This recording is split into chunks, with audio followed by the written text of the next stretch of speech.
I'd like to welcome you back to our study. We're going to be continuing with our study on Joseph. We went through the first three parts, talking about his dreams and a little bit about his coat and kind of getting a little bit more insight into those things. Today we're going to continue with our study with Joseph being sold by his brothers. So the journey to Egypt is this part. So as our story continues, we see that Joseph's brothers finally come to the point of where they come together and decide to be rid of their younger brother. And as we're reading through this and talking about it, you kind of want to just keep in the back of your mind the whole idea of the Messiah ben Joseph and the link here between what's happening in Joseph's life and, of course, what happened in Christ's own life. And we'll see a lot of these things coming to play in Christ's own life, and we'll look at several parts of that. The other piece of this, which is important, which is what we got out of Ether towards the beginning of this study, was the whole idea that there was another bigger picture going to be playing out that was going to match this through the tribe of Joseph and these latter days. And so we won't probably touch too much on that today, but we're just going to go through and see some of the simple beginning comparisons with Joseph and Christ himself. We're going to be reading in Genesis 37, verses 18 through 36. We're going to start with these, and we're going to get a little bit into, I believe, chapter 39 also. But we're not actually going to get too far into the story. So we'll start off 18 through 22. And when they saw him afar off, even before he came near unto them, they conspired against him to slay him. And they said one to another, Behold, this dreamer cometh. Come now, therefore, and let us slay him, and cast him into some pit. And we will say, Some vile beast hath devoured him, and we shall see what will become of his dreams. And Reuben heard it, and he delivered him out of their hands, and said, Let us not kill him. And Reuben said unto them, Shed no blood, but cast him into the pit that is in the wilderness, and lay no hand on him, that he might rid him out of their hands, to deliver him to his father again. And so we see the opening up of our story here. Joseph is coming. If we remember, his father sent him to bring food to his brothers who were out watching the animals, the sheep. Joseph's coming. They see him afar off, and they begin to conspire. It seems like, for the most part, the brothers that are there all seem to be in accord, except for Reuben. Reuben kind of steps up and, in a way, kind of defends Joseph and looks to not kill him, which is kind of interesting in the story. Not knowing specifically who all Reuben is and how his life played out, which I don't know if we'll be able to get into that or not, but I suspect there's some dividends coming back to Reuben for his choices in this matter. Anyway, let's continue. We jump over to Matthew 21, verses 33 through 39, and we can see all of a sudden this coming back. You know, Joseph's brothers are seeing Joseph come, and they begin to conspire. And here we have this parable given by Jesus Christ. Matthew 21, 33 through 39. Here another parable. There was a certain householder which planted a vineyard and hedged it round about, and digged a winepress in it, and built a tower, and let out to husbandmen, and went into a far country. And when the time of the fruit drew near, he sent his servants to the husbandmen, that they might receive the fruits of it. And the husbandman took his servant, and beat one, and killed another, and stoned another. Again he sent other servants, more than the first, and they did unto them likewise. But last of all he sent unto them his son, saying, They will reverence my son.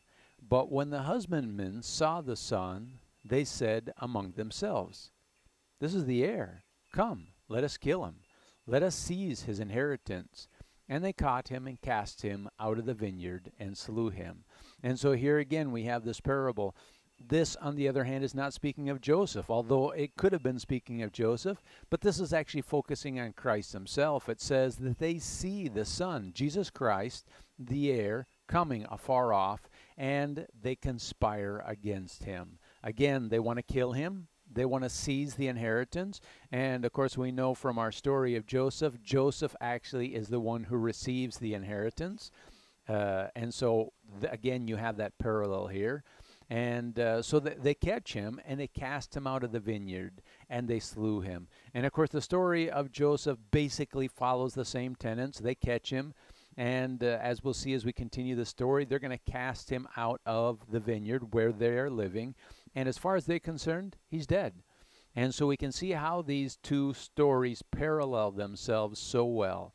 And of course, this passage, chapter 21 of Matthew, is most likely speaking of Christ's first appearance, but likely will also touch on his second appearance. So back to Genesis 37. We finished with verse 22. We're going to continue with 23 through 26.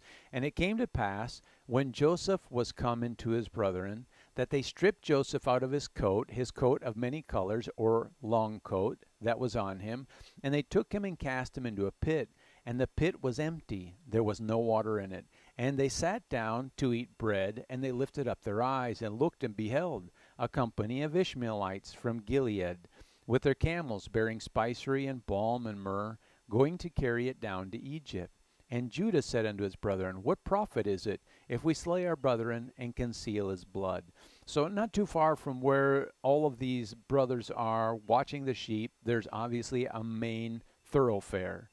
And I'm not surprised to see them close to this.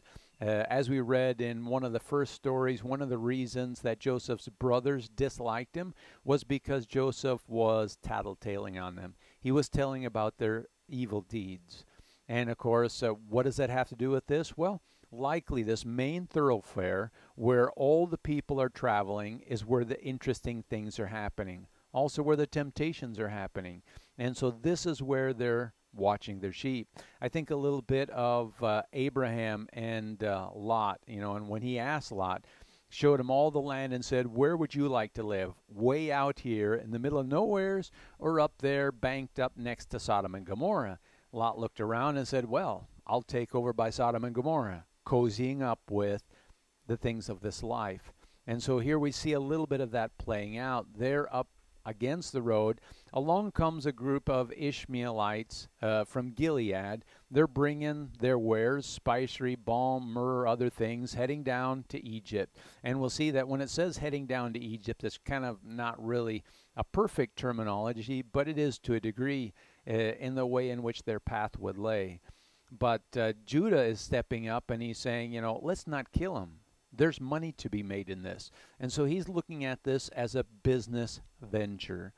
Let's go over to John chapter 13, verse 21 through 27. John 13, 21 through 27. And Jesus, when Jesus had thus said, he was troubled in spirit and testified and said, Verily, verily, I say unto you, that one of you shall betray me. So here sitting at the Last Supper are the 12 disciples and Jesus. And again, remember, we're talking about Joseph here being a type of Christ in a way. And so Joseph is looking at his brothers, and one of you will betray me.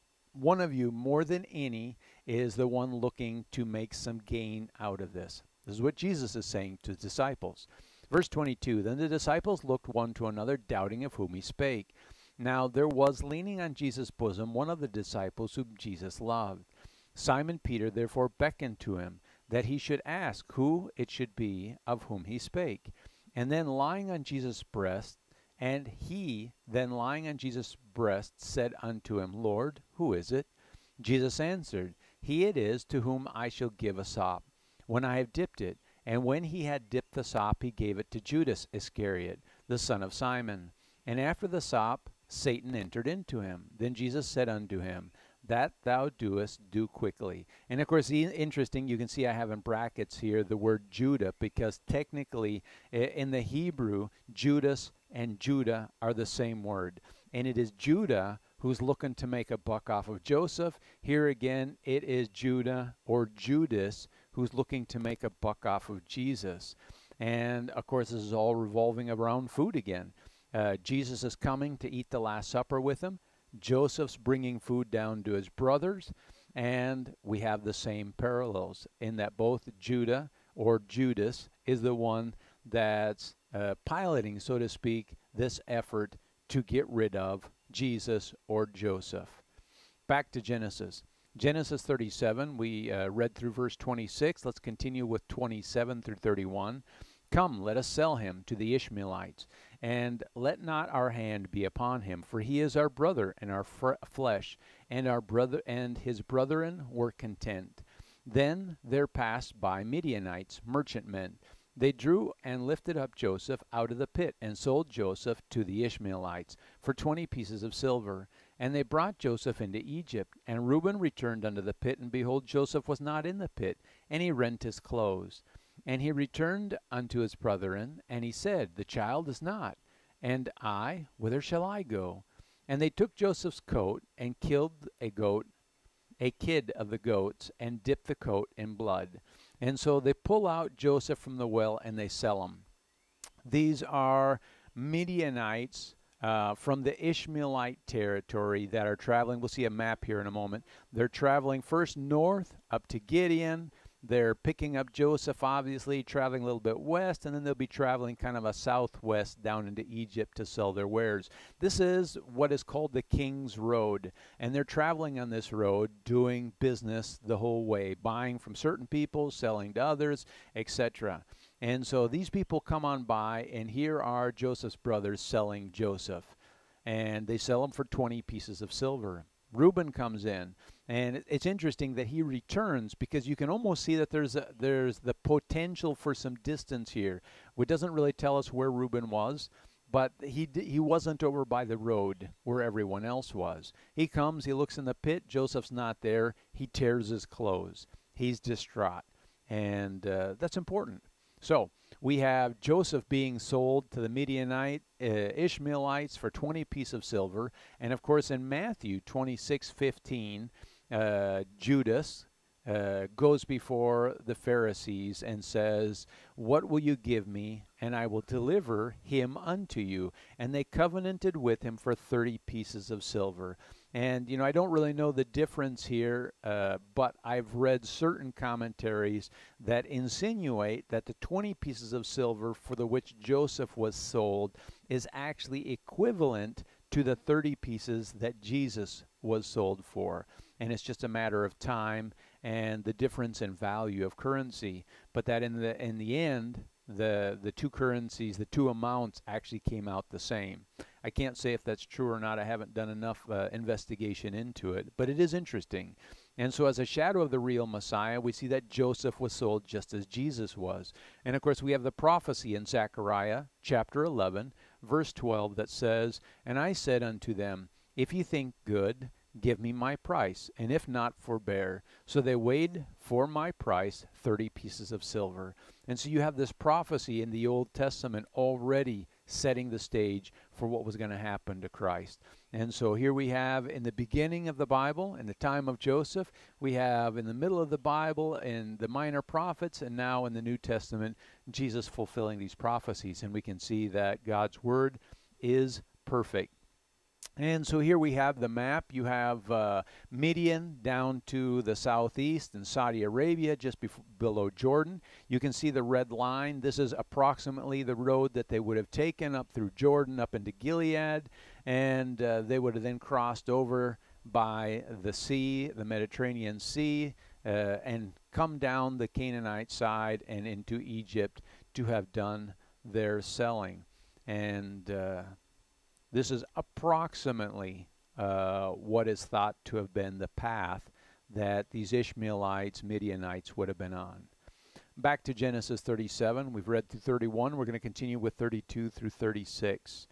And they sent the coat of many colors, or long coat, and they brought it to their father and said, This we have found. Now know whether it be thy son's coat or no. And he knew it. And he said, It is my son's coat.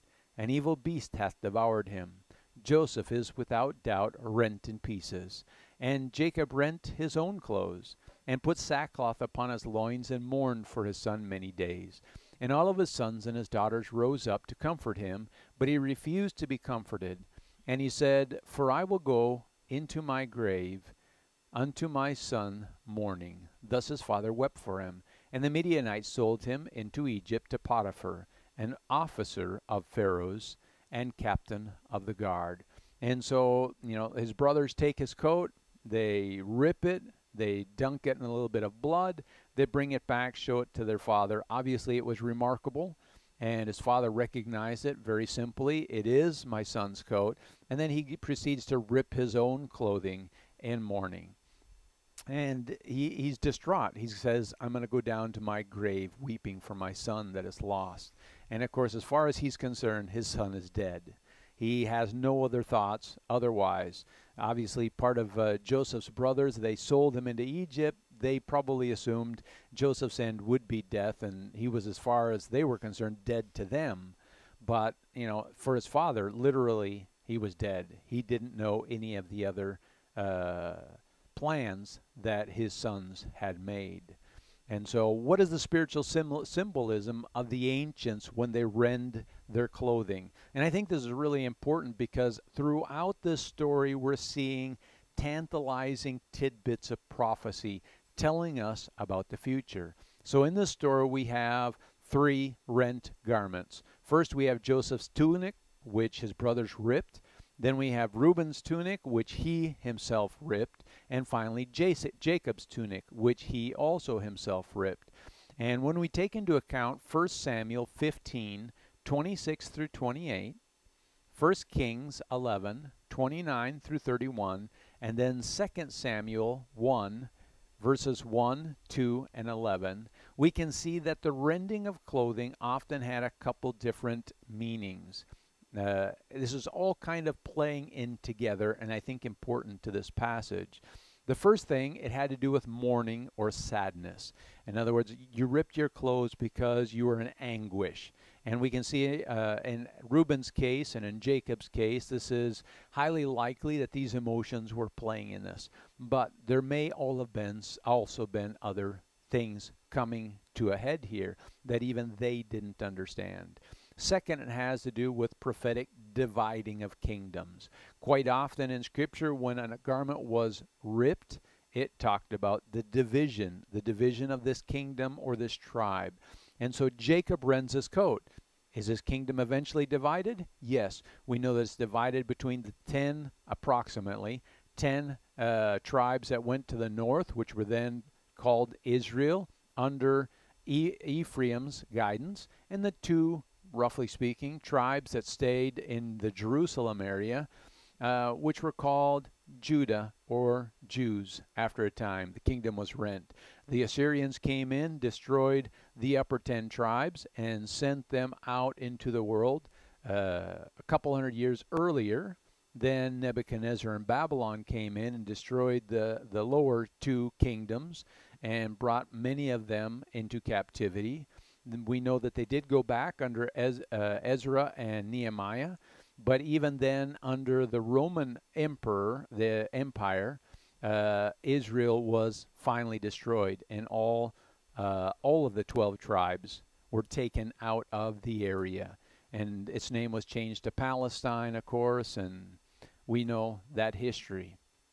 And then you have Joseph's tunic being ripped, and of course, is his tribe eventually divided, and was it bloody? And we know that his tribe was divided, and we'll see this in a couple of the prophecies and blessings that we're going to read here coming up. Joseph's blessing was given to his 2 sons. Typically, the firstborn blessing is given to one. And so Joseph received it, although he was not the oldest son, but he did receive it, the firstborn son's blessing. And then when he brings his 2 sons into his father is going to pass that firstborn son blessing on to Joseph's sons. And of course Manasseh is the older of the 2, and Joseph presents them before his father with the intention that Joseph will pass on,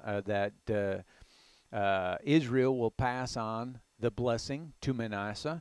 But Israel then flips his hands, puts them crossways on the 2 boys, and gives the bigger blessing to Ephraim, which we know pretty well guided the upper 10 tribes, and then gives the minor blessing to Manasseh. And of course we know that even in their inheritance, Joseph was given a double portion.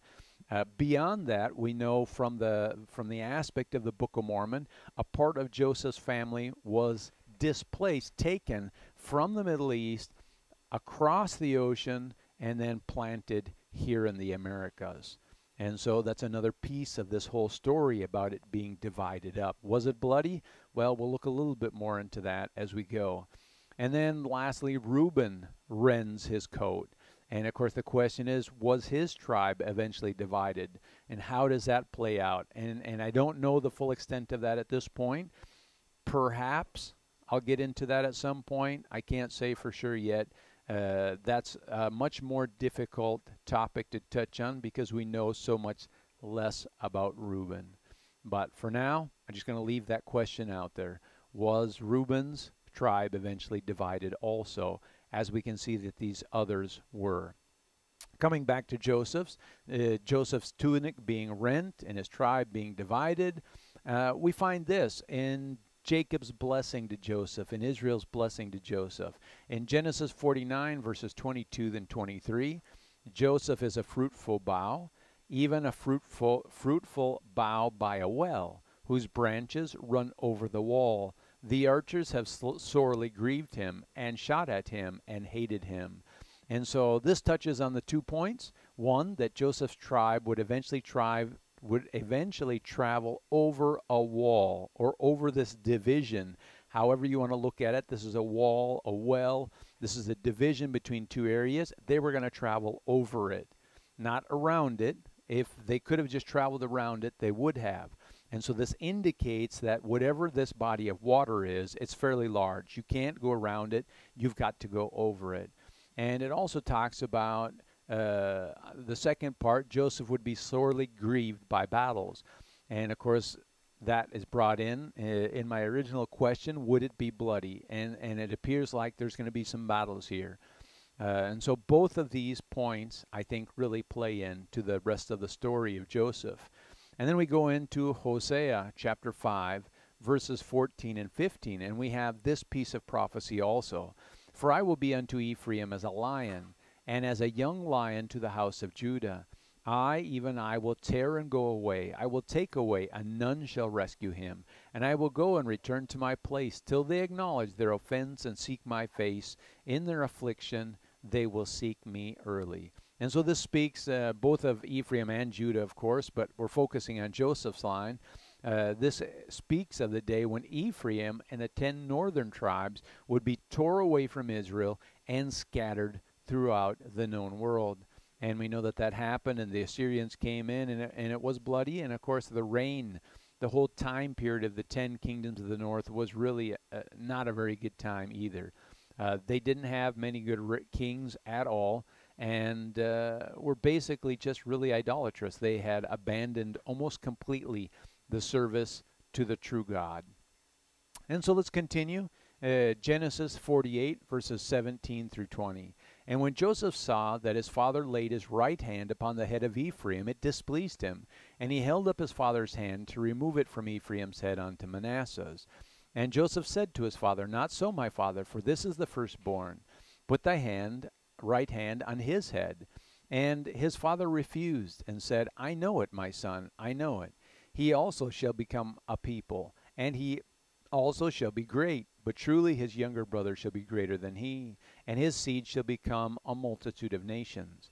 And he blessed them that day, saying, In thee shall Israel bless, saying, God make thee as Ephraim and Manasseh. And he set Ephraim before Manasseh. And so now we see the second piece of this, the dividing of this firstborn blessing. Typically the firstborn blessing, like I said, would have gone to Manasseh.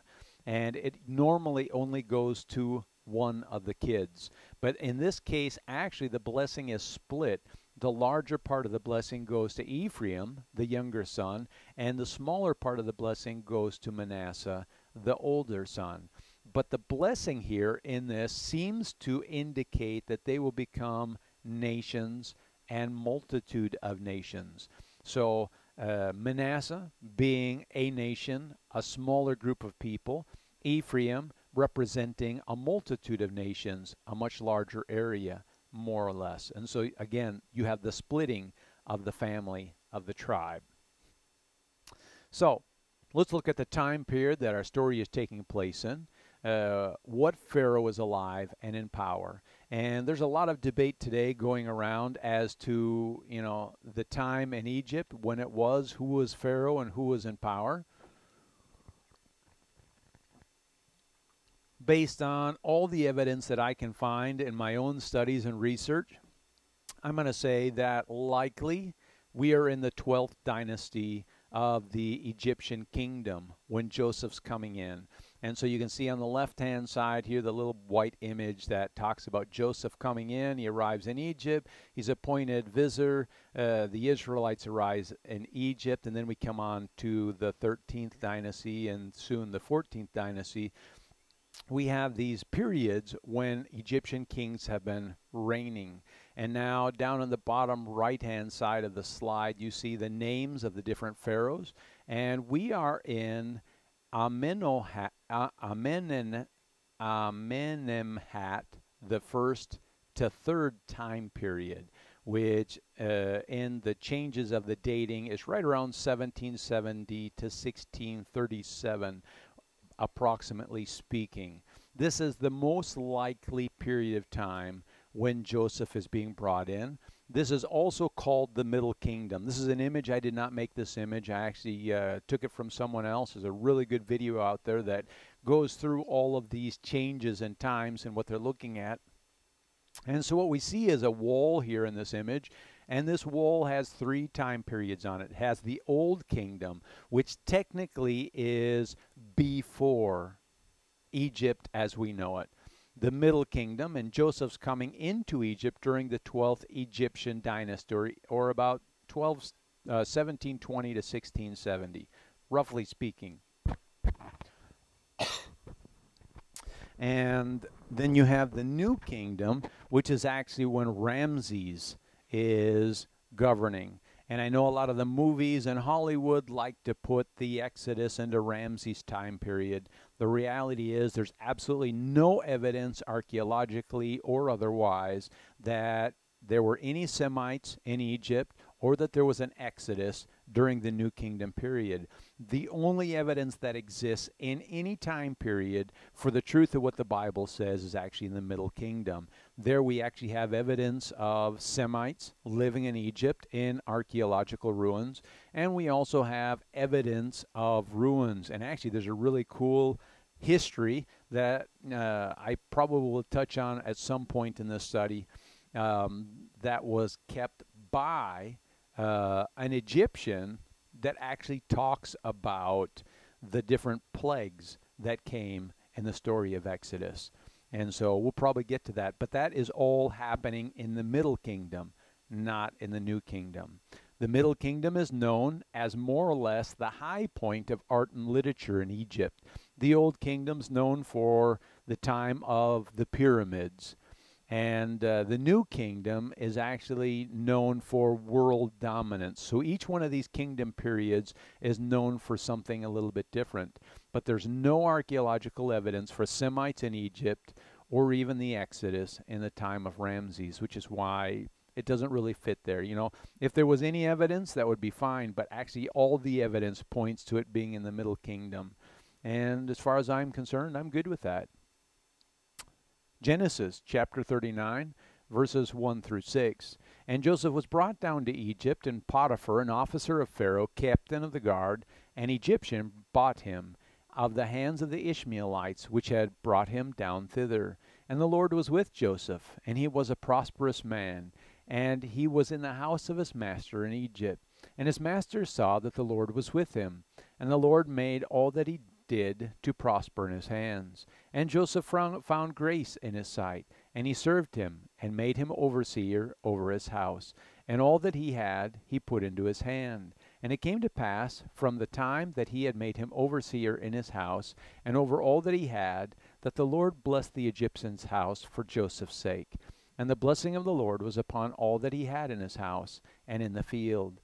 And he left all that he had in Joseph's hands, and he knew not aught he had, save the bread which he did eat. And Joseph was a goodly person and well favored. And so in comes Joseph, and he starts working for Potiphar.